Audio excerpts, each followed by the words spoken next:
আমাকে কিছু খাওয়ান দিবেন বা খাওয়ার জন্য টাকা দিবেন।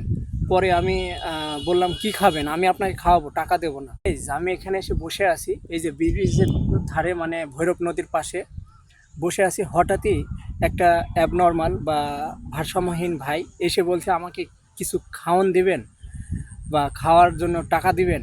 পরে আমি বললাম কি খাবেন, আমি আপনাকে খাওয়াবো, টাকা দেবো না। আপনার বাসা কোথায় ভাই? আপনার এটা কিসের? এটা আমার স্যামসাং। আমার বাসা হচ্ছে টাঙ্গি থানা তিরাল বাজার হলো ওইটা। আমার বাড়িতে তিরাল বাজার থেকে 5 টাকা ভাড়া লাগে। ও আচ্ছা আচ্ছা ব্রিজ থেকে ওই কাঁঠাল গাছ আছে 2টা, আচ্ছা ছাটিনি ঘর, নারিকেল গাছটা আছে, আচ্ছা। আর ইটের প্লাস্টার করানো। ও, উত্তলে আবার মানুষ আছে, মানুষ মানে রাতে হেলিকপ্টার নেয়। আপনার বাড়ির তলে? জি, রাতে ঘর করছে, মানে আপনার বাড়ির তলে হেলিকপ্টার নামে? রাতে নাম নাম মানে রাতে নামে হেলিকপ্টার নামে? বাজে রাতে? এরকম কিছু কইছে। ও, আপনি পড়াশোনা করেন ভাই? আহ, জি, মানে সেই মানে সময় করতাম। কত দূর করেছেন? পড়াশোনা 6 ফেল করছি। ও আচ্ছা আচ্ছা। আর বিয়ে করতে এইটুকু কইছি যে হচ্ছে ঠকবাজ না, যে হচ্ছে বিয়াটা হইব বাইসা যাইব। আহ, আপনি সুন্দরী মেয়ে এই বলি, সুন্দরী মেয়ে বলি না, ও, আহ, বিয়ে হইব ভালো জায়গায়। আপনাকে আবার বিয়ে দিলে আপনি বিয়ে করবেন? হ্যাঁ, বহুত বাদ দিয়া দিছি বিয়ে দিলে বিয়ে করবেন? যে তো কাজ কাম করা লাগবো আগে। না, সবটা হচ্ছে কান কাটা দাম, আমি হাত দিন। এই তো আপনার তো ভালো বুদ্ধি আছে, আপনার তো ভালো বুদ্ধি আছে। বিয়ে করতে হলে কাজ কাম করা লাগবে, এগুলো তো আপনি ভালোই বোঝেন দেখছি। তো এখন একটা জিনিস, আপনি এরকম রোডে রোডে ঘুরে বেড়ান টাকা কেন? তো লাগবে ওটা। রোডে রোডে ঘুরে বেড়ান কেন? আমি হ্যাঁ, এই যে চুল দাড়ির অবস্থা। এটা হচ্ছে খাওন দাওন নাই তো, হচ্ছে তাই এরকম। তাহলে এখন আপনার তিরাইলে খাওন দাওন না তাইলে আমি যদি আপনাকে সুন্দরী মানায়। আমি যদি আপনাকে তিরাইলে মাথা রেখে আর আসি, হচ্ছে শোনেন, ফেসে আমি আমি যদি আপনাকে তিরাইলে রেখে আসি, আপনি তিরাইলে যে থাকবেন আপনার বাবা মার কাছে? মানে আপনার বাবা মা বেঁচে আছে? বাবা মা তো বেঁচে আছে, কিন্তু আপনি তো আমার সাহায্য করতে পারেন।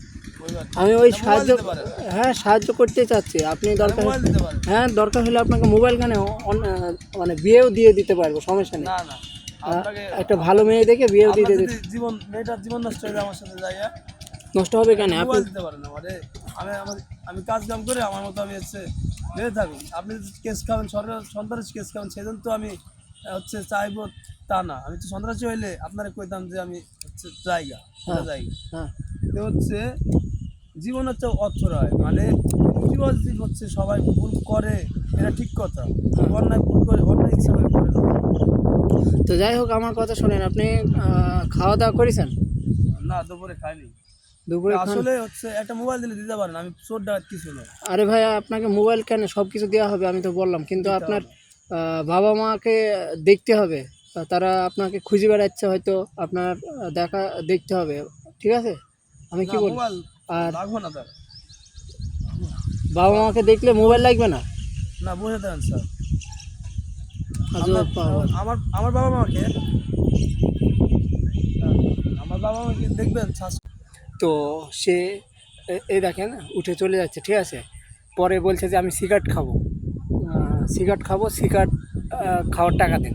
পরে আমি বলছি সিগারেট খাওয়ার জন্য তোমাকে টাকা দেওয়া যাবে না, বা তোমার এসব খাওয়ার জন্য মানে নেশা পানি করার জন্য কোনো টাকা পয়সা দেওয়া যাবে না। তুমি যদি ভাত খাও, গোশ খাও, যাই খাও না কেন, ভাত তরকারি এসব খাইলে খাওয়ানোর জন্য টাকা দেওয়া যাবে, বা আমি যে তোমাকে হোটেলে হোক বা আমার বাসায় হোক খাওয়াবো। যখনই তাকে বলেছি যে সিগারেট খাওয়ার জন্য টাকা দেবো না, ও উঠে চলে গেল। এই যে উঠে চলে গেল, দেখতেই তো পাচ্ছেন। এই যে আমি ভালোভাবে দেখাই আপনাদেরকে, এই যে। এরপরে আমি তাকে জিজ্ঞাসা করলাম আপনার বাসা কোথায়, সব ঠিক ঠিক বললো ভাই। বিয়েও করেছিল, ক্লাস 8-9 পর্যন্ত পড়াশোনাও করেছে, হাতের লেখা মোটামুটি দেখলাম ভালোই। তো সব কিছু দেখে আমি আর বুঝলাম যে হয়তো ছেলেটা মানে তার মাথায় সমস্যা হয়েছে, যেটার কারণে হয়তো বউটা তাকে ছেড়ে চলে গেছে, এই জন্য হয়তো তার সমস্যা হয়েছে। যদিও আমি একে চিনি না, তবে স্থানীয়ভাবে অনেকজনাই চেনে, বলল যে এরকম তার পারিবারিক সমস্যার কারণে হয়তো এই সমস্যাটা হয়েছে।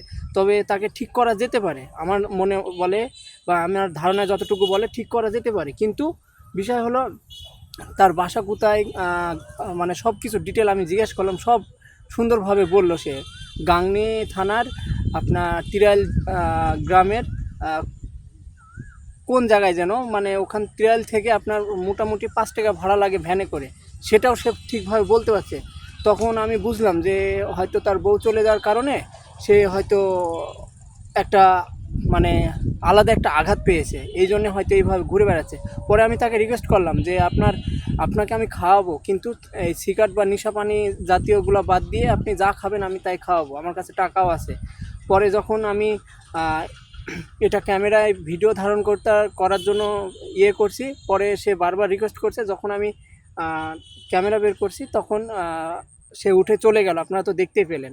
তো যাই হোক, কিছু মানুষ আছে মানে হয়তো আপনার কাছে এসে এরকম চিন্তা ভাবনা বা এরকম চাওয়া আশা করতে পারে, কিন্তু আপনার খাওয়ান তাকে, যাই হোক খাওয়ান, পারলে সাহায্য করেন, আপনি আপনার মতন সাহায্য করেন, কিন্তু একটা জিনিস মাথায় রাখবেন, তা কাউকে নেশাপানি করাবেন না, বা কেউ নেশাপানি করার জন্য যদি টাকা পয়সা চাই সেগুলো করানোর দরকার নাই। আপনি আপনার মতন করে আপনি চেষ্টা করেন তাকে ভালো কিছু খাওয়ানোর বা ভালো কিছু পোশাক পরানোর, যদি আপনার অ্যাবিলিটি থাকে। তো তো যাই হোক, ভিডিওটা অনেক বড় হয়ে যাচ্ছে, বেশি বড় করতে যাচ্ছি না। যদি আমার ভিডিওটা আপনাদের এতটুকু ভালো লেগে থাকে তাহলে আপনারা অবশ্যই লাইক কমেন্ট শেয়ার করে আমাদের সাথেই থাকবেন, আর এরকম ভিডিও পেতে অবশ্যই চ্যানেলটা ফলো এবং সাবস্ক্রাইব করে রাখবেন।